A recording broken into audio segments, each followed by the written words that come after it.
Hello, for this presentation I will be talking about our position paper on local first software for green IT. So let's dive right into it. Let's start with the environmental concern. So on this figure from Jens Malmodin, we have a breakdown of greenhouse gas emissions on different sectors of ICT. So you have devices, networks, and data centers. What we can learn from this data is that devices account for 2/3 of the greenhouse gas emissions. Okay.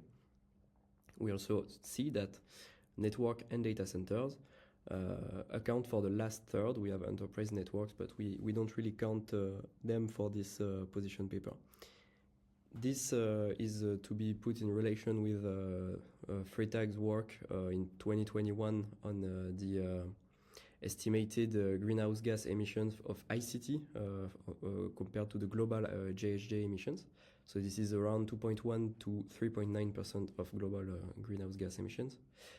This was in 2021, and so before that. So it was before the rise of AI. So today it might be a bit different from that. This data here is important because we see that this is not really balanced between the different sectors, because devices. First of all, this is very wide, and we will see in the next slide that this is a bit more precise in their paper. And also, we know that there are more devices than there are data centers. So if we put that into perspective, well, the graph really inverts, in fact. Okay, so this is the perspective for the the breakdown in the device GHG emissions. So we see that in fact for the use stage electricity, so this is the left one. Well, desktop PCs and laptops and smartphones arrive not first. Okay, so this is CPE first. CPE are like everything that you have at your home that is not something that is listed before. So like this is not your PC, not your surveillance camera or anything. This is everything else, in fact. And for the embodied GHG emissions, well, here we see that smartphones account for 31% of the emissions, and laptops for 22%. So this is still significant, but this is also to be put into perspective with the renewal frequency of this kind of device, and also the amount, the quantity that we have. So yeah. Okay. So this was just to set the environmental context, the environmental concern and context of our position paper. So this is a bit like the why. Why do we do that? But you might not have everything here to still appreciate why we have this position paper here. So let's go with that. How do we optimize energy consumption in a data center today? There's a lot of approaches to optimize energy consumption. Well, first of all, as we know, for most of the time in history, in data center, half of the energy consumption goes into cooling. So, well, you can optimize cooling. You also can optimize networking, component renewal frequency. Also, you can optimize, job placements and maybe geo distribution of your system. Also, maybe take a look at the language you use in your application. So that's more not on the data center side, but more on the software development side. You want to look at the programming language that you use. Okay, but what about the software itself? Like, the question is, in fact, okay, what is a software today? Well, today a software is a software as a service. So, like, your device don't really do anything. It's the server that does everything. The server does the synchronization between the users. It does the storage of your data. It does the computation. It does a bit like everything. And most of the time, when the server is down, well, the software is just not working. It is unusable. Okay. For example, Overleaf, as you may know, when it shut down, we all know about it. But some software don't really imply an intense collaboration, because for Overleaf you can understand that, well, yeah, we need a server because we need to synchronize between users, so it makes sense. But for example, for a training catalog for students, maybe we don't really need a server for this one, or maybe we don't really need a server all the time for this one.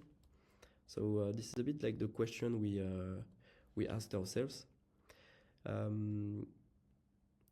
But the problem is that you always have your phone or your laptop, you know, because here, if you are looking at this record, well, you are looking at it through your device. Either it's a smartphone, or it's a laptop, or it's a desktop, PC, or whatever. You are looking at it through a device, okay? So you always have your device with you when you want to access to softwares. Like the software does not exist without the device.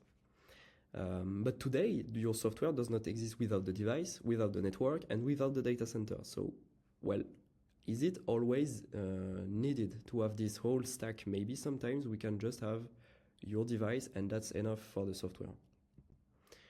So this is a bit like the problem today. The software is seen like an always available asset. When you develop a new software, you don't really ask yourself, okay, how can it work without a server? You more ask yourself, how can I make my server run all the time? How can I have 100% uptime for my app, for my SaaS app? But maybe if we change the need, if we say, okay, maybe let's try to reduce this uptime, well, you can maybe save a bit of energy, and you can maybe even reduce the requirement for your server, so you can maybe use refurbished servers, you know, so you can reduce your greenhouse gas emissions in theory, maybe, if you can reduce that. So do you know local first? The idea behind local first at the beginning was that, okay, I'm a user, and I want my data on my own device. I don't want my user personal data to be stored on someone else's computer. In fact, you know, a server is just someone else's computer. So this is the idea of local first software.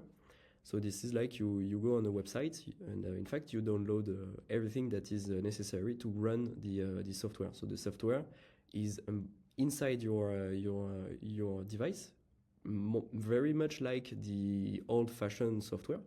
But the idea is that if you need more resources, if you need synchronization, maybe you can use well, the network, and you can use the data center. Okay. But this is secondary, this is optional. If you don't want to use the network, if you don't want to use data center, you can use the software without it. Okay. So this is the idea behind local first software. And this is why we thought this was maybe a good idea for reducing the energy footprint of ICT. So let's take a look a bit at this idea. Okay, so the research question, what are the impacts of an architectural paradigm shift on the energy footprint of ICT? So the question is, okay, I have a SaaS, let's profile it, let's see at its energy and resources consumption. Okay, now I have the same software, but this time this is a local first software. Well, let's do the same profiling, and let's look at it. So this is the question, okay? This is a position paper for now, so we explained, we argumented with examples and some simulations on why we think what we say, but this is not an empirical study on this shift. Okay, this is not yet an empirical study. This is work in progress. So on this position paper, we did 3 examples. So let's start with the motivating example. So here you have on the do we have a pointer? Yeah, you have on the left a user that connects to Google Docs online, so the default version of Google Docs, and the user types a 340 character document. Okay, so this is the amount, the size, the theoretical size of this document. You know, one byte per character, 1 byte per character. Sorry, but we did this experiment. We really ran this one, and we looked at the network usage of this experiment, and we saw that when the user inputs 340 bytes of data, there's an intense communication between the computer and the server of Google of around 2.4 megabytes of data. So this is really a lot. This is a lot compared to what the user inputs. Maybe you know that Google Docs also have an offline version that you can turn on, and when you turn this one on, well, it will download a lot of scripts and everything. But also, when you will be offline, it will just work offline, and when you will reconnect to the internet, it will just synchronize your data. Okay. So here we run exactly the same experiment, the same text, the same speed, the same everything, and we disconnected the internet. We wrote the text, and then we reconnected the internet, and the communication was just 53 kilobytes of data. Just so you know, this does not account for the scripts and everything that is downloaded before running the experiment. We just don't look at this quantity of data because this is not the point really here. But this is an important question, as we will see later. Okay. So let's take a look at this second example. So this one is on energy. The first one was not really talking about energy because we cannot really monitor the energy on the server side for Google. So yeah, so we didn't really talk about energy, but just about network. We use it as a proxy of energy. Like if your server is able to respond to you during the whole experiment, well, we assume the whole experiment consumes more energy, you know, because the server has to be turned on for more time, for a longer time. Okay. For this second experiment, so you have a software. So in this scenario, it's an expense management software. Okay. So on this kind of software, this is really low collaboration, low emergency software. Like if the data is not synchronized very fast, this is not really a problem. You know, you can always wait a bit more for your expense to be approved or to be submitted. And we also know that, well, HR app like this one are really cyclic. People don't use them all week and all day long. They use them at specific times during the week and specific times during the year and specific times during the day. This is very cyclic. So we can predict more or less when the users will use the app. And most important thing is that most of these tasks are not important at a very high level. Like this is important for the life of the company, but this is not important at the second. You know, this is not like an instant message software or like a collaborative text editor. This is something that you can wait. You can wait for before having your expenses. So this is the idea behind our simulation. Here we said, okay, so maybe we can compare the cloud implementation. So this is the energy consumption of a cloud server, you know, that is running the app, but this is the SaaS version of the app. Okay, so this is always on, and this is the cumulative energy consumption of the server. Okay. In blue, you have the energy consumption cumulative to the energy consumption of the local first version. So this is the one that works without the server. So here, for example, on Monday, Tuesday, Wednesday, and Thursday, the server is turned off. Okay, but you don't really see it. But there is also a consumption from a S3 server that just serves the software. It just serves the software. And on the client side, well, the software is running, and you can start to add your expenses and everything. And on Friday only for 4 hours, a very huge server. So that's why it's only 4 hours, but it accounts for like 2 days of running for the SaaS version. But only for 4 hours, you have a very, very, very huge server that is turned on, and every device, every user is synchronizing at this moment. So this is why this is a huge server, okay? But here, for the example, I took a very huge server just to show that even with something that is just very, very big, well, this is hard to account for the same energy as the cumulated energy of a server that is turned on 24 hours, 7 days, you know. So this is the idea behind the massive energy savings that you can do with local first software. Well, with local first software, you can turn off your server, and this is huge saving in terms of energy, but also in terms of maintenance, because when your server is down, this is something that you want, you know. This implies that your software works offline. So this implies that you don't really have problems on the server side. You cannot have problems of network. You cannot have problems of your database just explodes. You don't have this kind of problem, but you have new kind of problems. You have problems where your software must restart correctly when you restart the server. So you have this kind of problem because you don't want to miss the synchronization window.